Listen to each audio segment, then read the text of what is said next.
Whenever you're ready. Hello! Just to make sure you're all awake.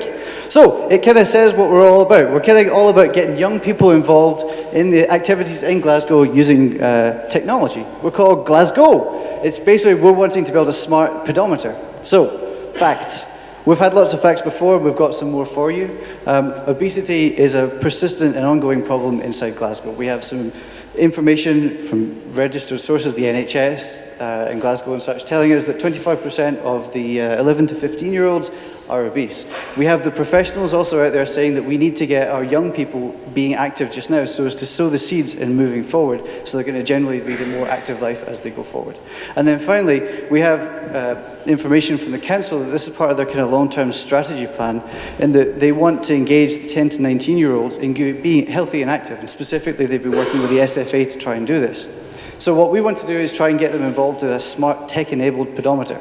So firstly you're thinking, whoa, loads of pedometers are already out there, how can we actually, what are you doing different? So we looked at these and we thought, okay, there are things going on here which don't match what we want to do. Number one, sometimes you have to buy expensive hardware, like 80 quid a pop or something for just a wee band around your wrist. Not cool, especially for kids, and especially a lot of these kids are in deprived areas, so that doesn't go. Secondly, there's an overwhelming amount of information you get from things like Strava and Fitbit and all these things, and we just want to focus it and make it really simple. So it's just giving you the things that you really want, without all your blood ox and VO2 max and all that sort of thing. And thirdly, and potentially most important given tonight's venue, their data is closed. Just like Facebook and Twitter and Google, we happily give it away, but God knows what they're really doing with it. So we want to do something that's completely open and all that data can be used in a meaningful way within the council to make things better. So, we have GlasGO. This is what the chaps have been working on wonderfully over the weekend. It's a very simple, visually simple, very engaging, just giving you just the information that you want to work with. You have this little chap who can walk across the screen, and these guys are going to show you the thing working because they built the first mock-up of it. And this is real tech running. The pedometer is actually going there. You can have badges for achievements. Hey, congratulations, you've just walked the Clyde, or hey, you've beat your friend, because you can set personal challenges for your friends going on at the same time. You can have social integration, because you've got location-based data, so we can say, hey, you're near Victoria Park, do you want to get a badge? Go walk around Victoria Park. There's also scope in there for including events as you go forward in the future. There's also a safety aspect that I'll talk about in a wee second.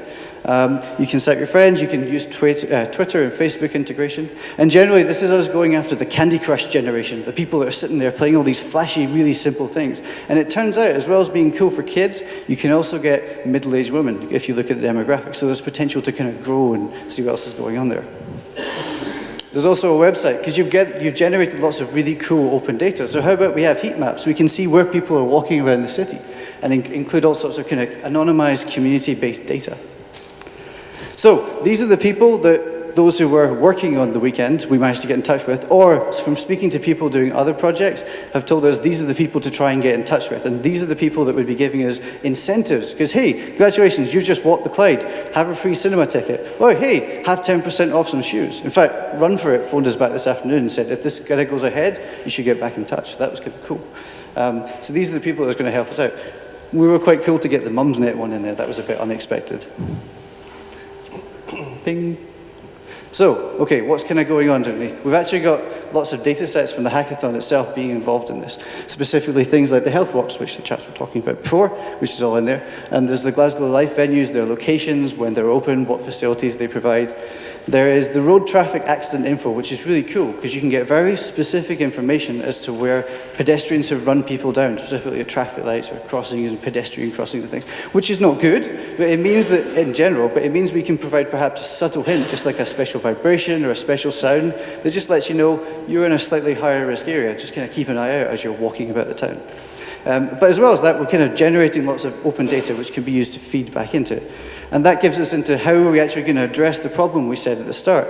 We can use this information to get the answers that we're after.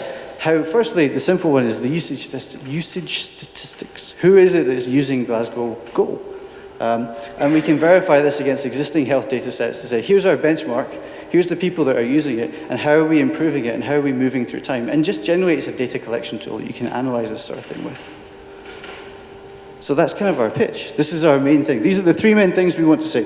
We want to improve the lives of individuals by trying to get them out and active and just seeing what's going on inside Glasgow.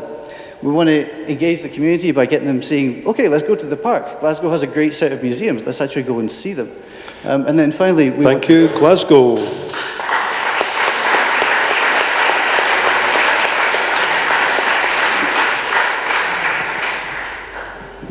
Questions from the judges? Great presentation, lovely app, and use of the accelerometer, well done. Clearly there's an opportunity for perhaps a city council who might want to give money towards that, because they can take that open data and they can use it to find out more about provisioning of where they stick a footpath or whatever. So have you thought about other opportunities to monetize this, or? So we were having a think about it, and so initially we were thinking we want to give this to the council, we want this just to be available, and we found out last night there's a similar project for adults with cycling that's going on, and that's already very integrated, and they were giving us ideas about the technology board within the education board, the NHS, so we're very much kind of giving it back to the people, because if I'm going to have kids here, I want them to be healthy, so that's kind of the motivation. Yeah, for me, there were two places where you kind of pushed the edge a little bit, and took it into a slightly new space, one of which was the idea of giving your friends challenges, and the other one was hooking up with the road traffic accident data. That sounded like that took it somewhere a little bit extra. Thank you. Yep, I agree, and the app looks great. I'm just wondering what data you'll actually gather from young people as they sign up. Sure. In order to measure long-term trends. So you obviously have to be very careful when you start talking about young people, considering privacy concerns and things like that. So consent is obviously an important factor, and again, we consider if the demographic is middle-aged women, then perhaps the parents would be there, so you can make reasonable assumptions about parents being there. But more generally, it's just really your kind of age.